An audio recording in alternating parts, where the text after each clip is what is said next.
สถานีวิทยุสรานรม AM1575 การทูตเพื่อประชาชนเพื่อไทยก้าวไกลทันโลก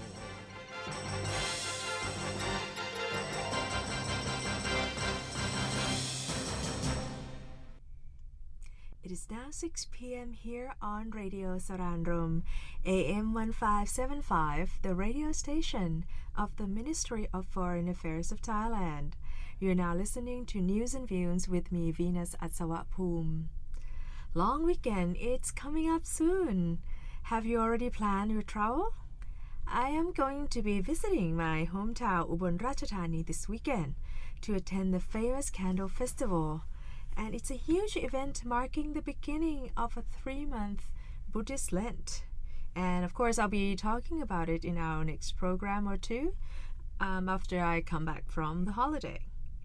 And just a bit of heads up, a bit of warnings for those of you who are traveling by plane. Due to increased security measure, it is advised for Suvarnabhumi and Don Mueang Airport that you arrive at the airport at least 2 hours and a half before the domestic flights and around 3 hours and a half for international ones. It could potentially take a bit more time at the Suvarnabhumi airport since it's a pretty big airport, so be prepared, bring a book, bring an extra charger or power bank for your mobile device, but also make sure that it doesn't exceed the limit, the power bank of more than 32 kmAh or 32,000. It's prohibited in carry-on baggage.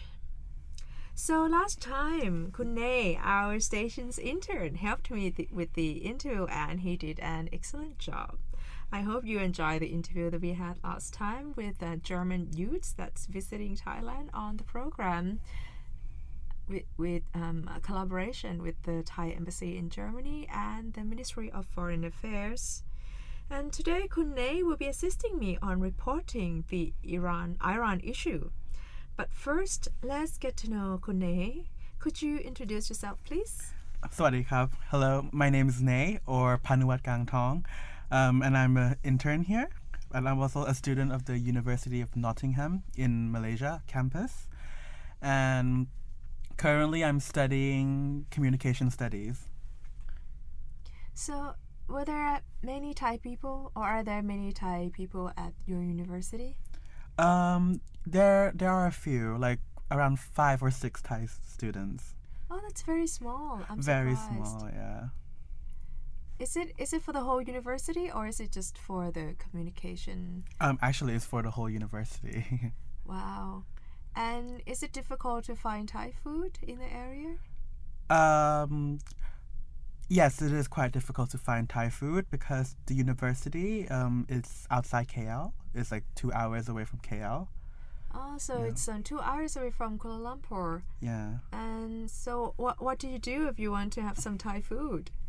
I cook it myself or I go to a Thai restaurant.Are there a lot of Thai restaurants in the area? Not near the university, but in Kuala Lumpur, definitely. There's a lot of Thai restaurants because Thai food is very popular in Malaysia. I'm glad to hear. A few weeks ago, I did an interview with another intern, Kun Ok, and he was talking about how Thai food is actually well known and it's easy to find a Thai restaurant.But at the same time, his university is a bit far from the city, so he actually had to take quite a long ride to do some grocery shopping for Thai ingredients. Well, that's quite interesting, to have someone who currently lives in Malaysia. And we'll definitely be talking more about Malaysia next time, so stay tuned. But before we begin on our Iran.crisis issue, I'd like to know more a little bit about your internship. How do you know about this internship? Well, of course, the Ministry of Foreign Affairs has always been a very prestigious institution and very famous in Thailand. And so I always wanted to do an internship here or to have my first work experience at a very good institution. And yeah.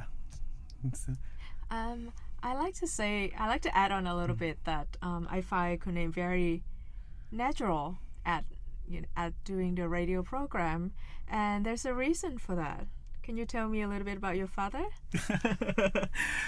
Yes, my father worked at the Ministry of Foreign Affairs, and he's retired now.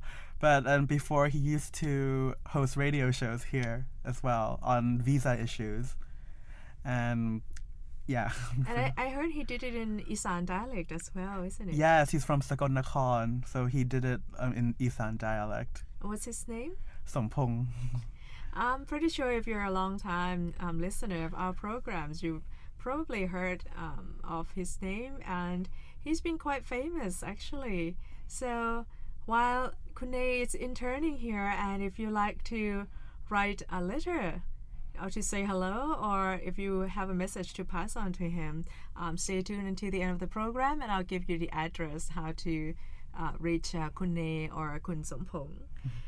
But let's get back to our issue a little bit. So what happened in the past few weeks is that Iran has agreed a long-term deal on its nuclear program with 6 world powers, capping 12 years of on-off negotiations and potentially ending one of the world's most serious crises. And Kunle helped me research the issue a little bit, about its background. So why is there a crisis, Kunle? Well, at first, the crisis started because it's nuclear power. And nuclear power has always, even though it's associated with modern technology, it's also associated with weapons of war and destruction. And so the world power kind of suspects Iran. And it says, even though Iran has stressed that the nuclear program is for peaceful purposes. But because Iran is... I like to cut in a little bit, sorry about that. I like to discuss a little bit by peaceful purposes, meaning that there's a work on using nuclear energy. Yes. As a new source of energy that can provide a lot more power than what we rely on currently, which is fuel-based energy source.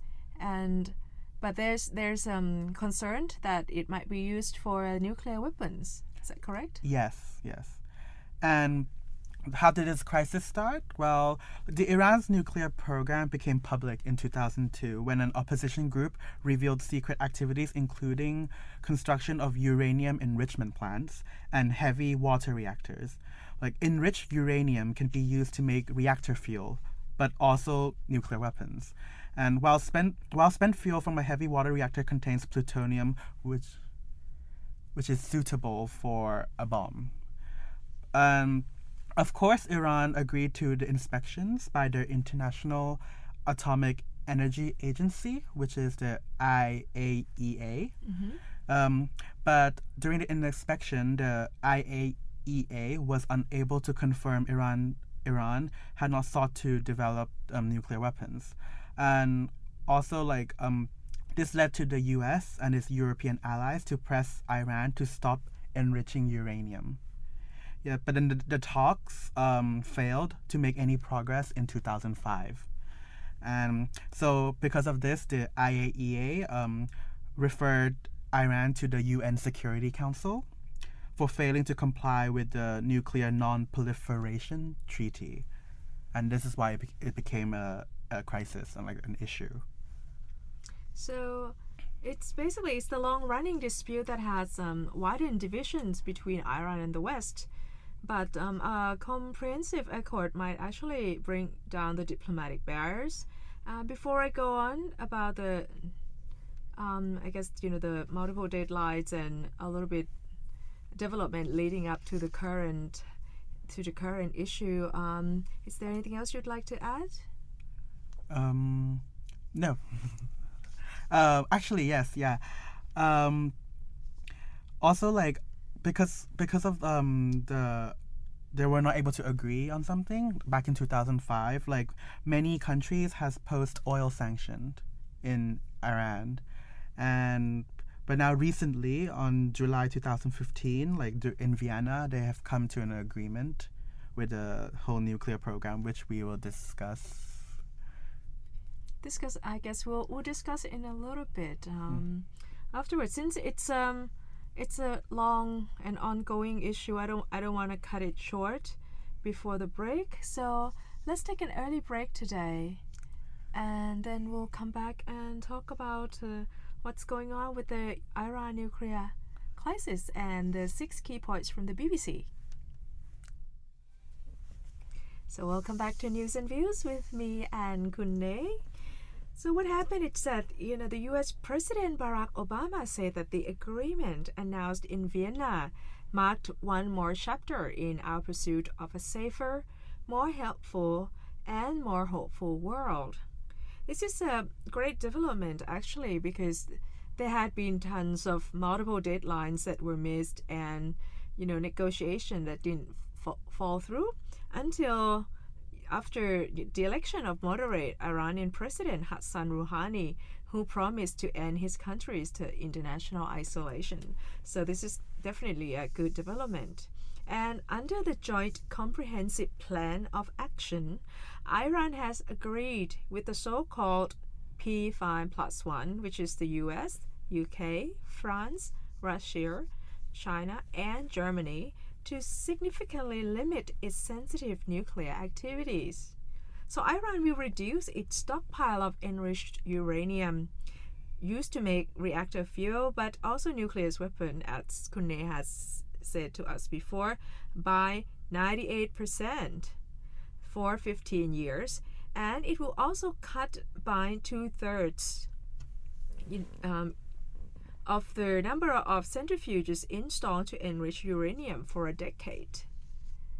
Also, the sanctions imposed the UN, US, and the EU will be lifted as Iran's compliance is verified by the IAEA, or the International Atomic Energy Agency, and more than $100 billion in assets frozen overseas will be released. So it's wonderful for business people who invested or want to, engage in the world economy. And that's a large amount of money, and I think it will have a positive impact on the economy. But, should any aspect of the deal be violated, the sanctions will snap back, of course. I would like to add to your point, not only would be good for business opportunities, it will also open new opportunities for foreign investment within Iran. And also, the news is about fear and distrust. Years of distrust and suspicions have made the crisis over Iran's nuclear program hard to solve. The P5+1 want to be satisfied that Iran won't have the capacity to make a bomb in less than a year if it's decided to the so-called breakout time. So basically the breakout time, it's the length of time that one needs to build a nuclear bomb. Also, Iran, for its part, says it does not want a nuclear bomb, but it insists on exercising its rights to run a peaceful nuclear industry. It also wants crippling international sanctions lift quickly. So Iran just wants to use the nuclear energy for electricity purposes and modernization. And also many countries do not believes Iran's declared intentions, and there is a fear of what Iran might do with a nuclear weapon, and of the prospect of a nuclear arms race in one of the world's most unstable regions. But I think, the engaging strategy probably works better than having no talk and no negotiation at all, because you don't really know what's going on. Definitely, yeah.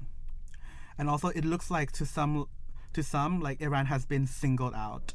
After all, many countries have nuclear programs, and at least 8 possesses nuclear weapons. The reason why such attention has been focused on Iran is because it hit a clandestine uranium enrichment program for 18 years in the breach of the Nuclear Non-Proliferation Treaty, or the NPT. So what happened as a result? As a result, the UN Security Council passed 6 resolutions requiring Iran to stop enriching uranium, a process that can ultimately produce the fissile material for a nuclear weapon.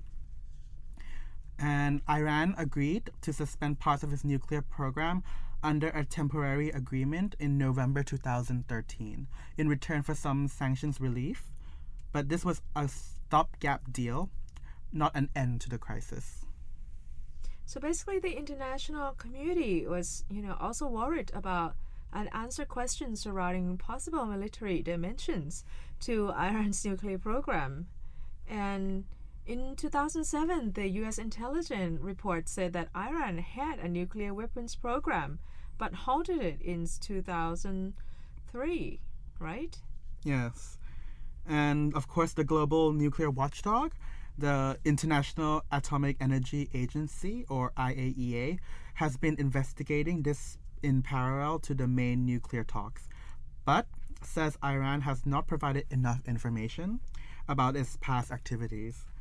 These include possible nuclear-related tests at a secret military site, and where Iran has barred IAEA inspectors.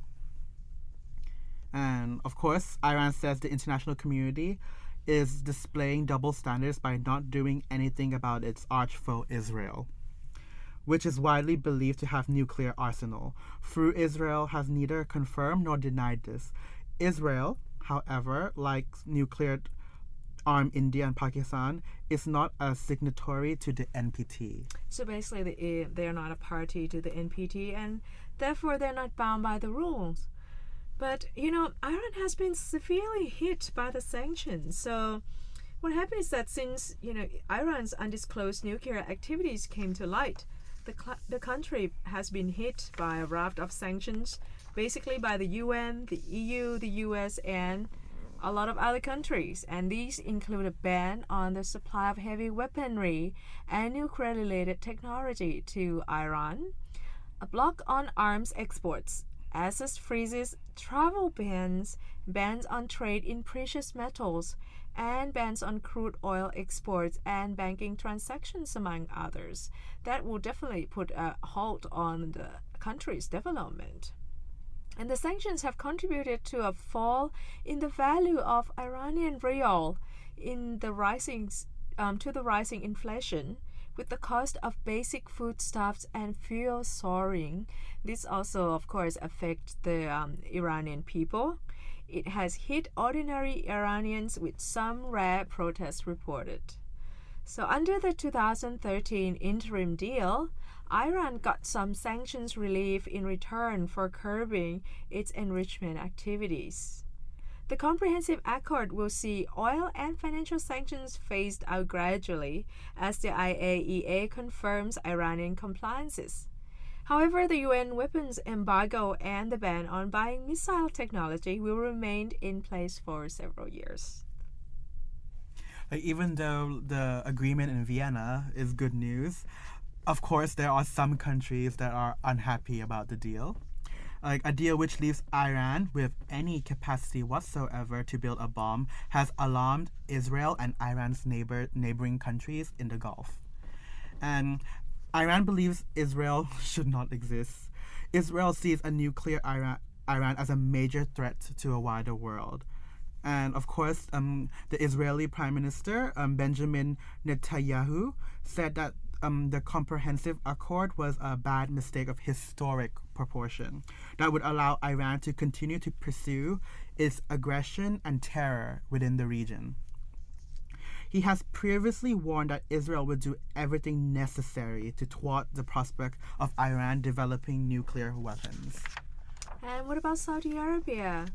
What did it have to say about this? As for Saudi Arabia, which is the Sunni-ruled regional rival to Shia Iran, also fears a compromise deal will not stop Iran eventually getting a nuclear bomb.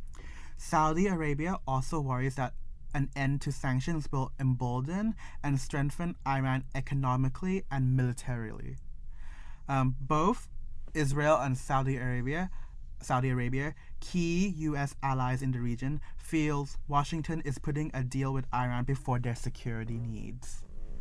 And meanwhile, in Washington, the CNN reports that their State Department transmitted to Congress 2 Sundays ago that the nuclear agreement the United States and 5 other world powers struck with Iran, and the result will be available in about 60 days. The Secretary of State John Kerry defended the agreement, of course, alongside Energy Secretary in an interview with CNN, saying that the fact is that the real fear of that region should be that you don't have the deal. If Congress doesn't pass it, if Congress were to kill this, then we have no inspections, and we have no sanctions, and we have no ability to negotiate, which is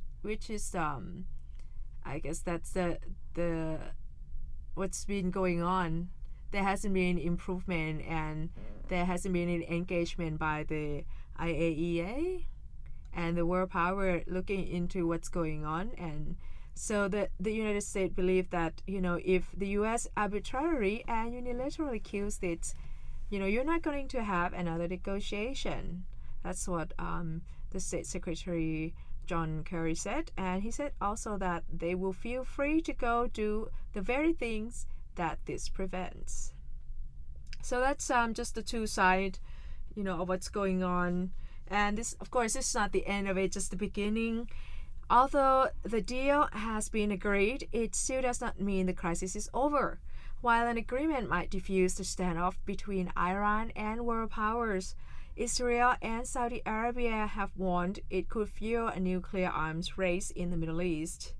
So under this scenario, countries such as Egypt and Saudi Arabia could seek to equip themselves with nuclear weapons before Iran gets a chance. Gets a chance to, and there is also strong opponents in a deal in both Iran and the US. So in Iran, hardliners will portray the deal as a defeat for Iran, while in Washington, members of Congress, where skepticism is strong, will have to approve the deal before the US sanctions can be lifted. So we'll definitely keep an eye on the issue and report on the development in the future.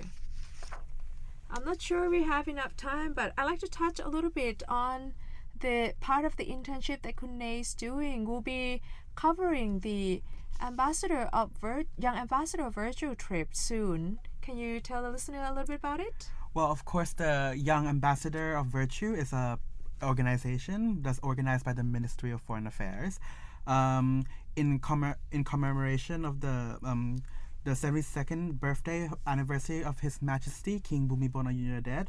From the outset, 76 pilot primary schools representing all provinces in Thailand took part in a project which involved several moral development activities. Inspired by the King's guidance and vision, the Young Ambassadors of the Virtue Project aims to develop a social and moral qualities in Thai youth. And of course, this year we have a big collaboration with the Thai Army, where we will visit 5 provinces in Thailand and work with local schools and their students.